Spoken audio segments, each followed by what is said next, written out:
I didn't start out expecting much for taking care of my parents. At first, I just wanted to help. They'd been good to me growing up, even though we weren't particularly close. And it was the kind of thing a kid does for their parents, right? My older siblings all had their own lives, moved out and on with kids, careers, and houses in other states. Meanwhile, I was the one living close by, with a flexible job and no family of my own.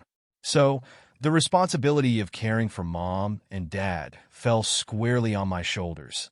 Like an invisible weight, everyone seemed to agree was natural. Looking back now, it's like I can see the whole thing unfolding in slow motion. First, it was helping out on weekends, driving mom to the pharmacy, or mowing the lawn for dad. But soon it was constant doctor's appointments, grocery runs, handling all their finances because they didn't know how to work online banking.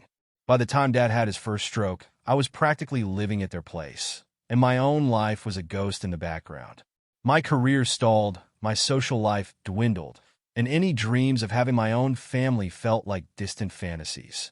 My siblings would call occasionally, throwing in the usual, "Oh, thank you so much for being there.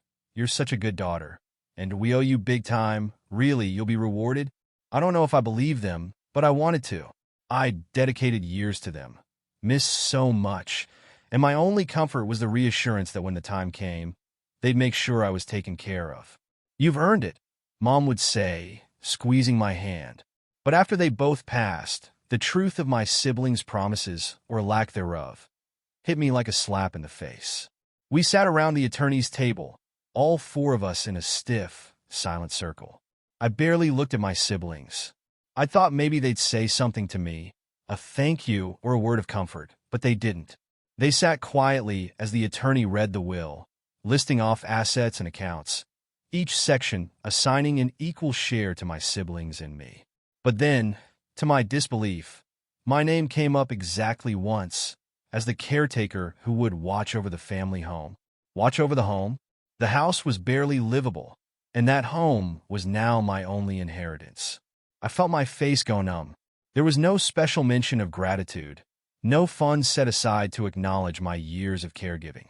The bulk of the inheritance was split among my siblings, people who'd never missed a birthday party or family vacation for this, who never sat up with mom through her chemo treatments or handled dad's endless appointments. I stayed silent until we left the attorney's office, mostly because I didn't trust myself not to explode. But when we walked out, I turned to my sister, Claire, and said, "How could you let this happen?" Claire looked genuinely surprised, which made it worse. "Let what happened? They promised me that I'd be taken care of. I spent nearly 15 years helping them, Claire. And you all get the money, while I get what? A house that's barely standing." Claire shrugged. "You lived there rent-free for years. Mom and Dad took care of your expenses, didn't they? Rent-free. As if that was some massive favor. You think that covers what I gave up? You all have savings, families, careers. I gave all that up to take care of them. And now I'm supposed to just take on this house and nothing else?" My brother Mark shook his head. "Look, no one asked you to give up everything. You made a choice to stay there. And you always said it was about family." I could barely believe what I was hearing. "You think I had a choice?" Every time I mentioned that I might want to step back or take a break, you all made it clear I was the natural choice to stay. Claire sighed. "We get that you're upset, but this is how Mom and Dad wanted it. We can't change that." For days, I stewed in silence, letting my resentment grow, thinking of all the times they'd told me I was family. How family always looks out for each other. It felt like a sick joke. And that's when the calls started coming. Claire called first, her voice syrupy, almost a little too warm. "So listen," she started, "Mark's been having health issues. He could really use a helping hand. He doesn't want to be a burden, but you know how it is. It's just some help with appointments, maybe a few check-ins." I let out a bitter laugh. "Are you serious? After everything?" "What do you mean?" she asked, playing innocent. "I mean, after you all left me with nothing, you really expect me to take care of him now?" She sighed, as if I was the one being unreasonable. "Come on, it's family. We all have to pitch in sometimes. Just because Mom and Dad aren't here doesn't mean we stop taking care of each other." I could feel the anger bubbling over. "No, not this time. I'm not doing it." The disappointment in her voice was clear. "I just thought you want to be there for him. After all, you've always been the caregiver. Hanging up. I thought that would be the end of it, but I underestimated how determined they were. Mark called next, and his tone was less friendly. Look, Claire said you're refusing to help. I don't know what's gotten into you, but I need you here. I took a deep breath. Mark, you get that I spent years doing this, right? That I gave up everything to take care of Mom and Dad while you all just lived your lives? He scoffed. Oh, don't make it sound so dramatic. You lived there. You didn't have a rent payment. That's a lot more than most people can say. Yeah, and in exchange, I missed out on nearly half my life. I'm sorry, Mark, but I can't keep sacrificing everything. His voice went cold. Fine, but don't expect us to have your back when you need something. That would have stung if it wasn't laughable. Have my back? They'd proven they were only looking out for themselves. But even then, I didn't anticipate how low they'd go. Within days, family members I hadn't heard from in years started reaching out. Cousins, aunts, even family friends called, concerned that I was refusing to help my sick brother. The rumors that Claire and Mark spread were twisted beyond recognition. According to them, I was selfish, demanding money, and leaving Mark out to dry. By then, I'd had enough. I organized a family meeting, hoping to clear the air. Claire and Mark showed up with looks of righteous indignation, like they were the wrong parties.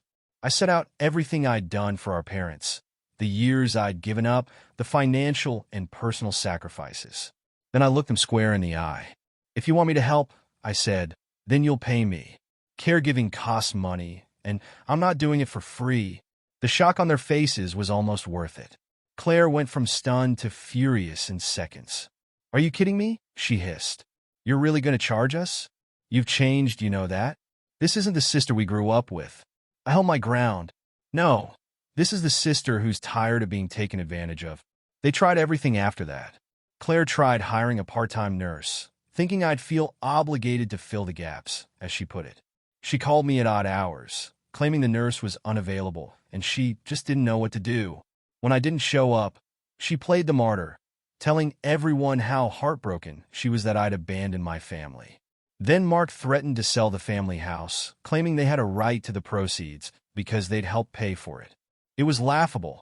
They knew perfectly well that legally they couldn't touch the house without my consent.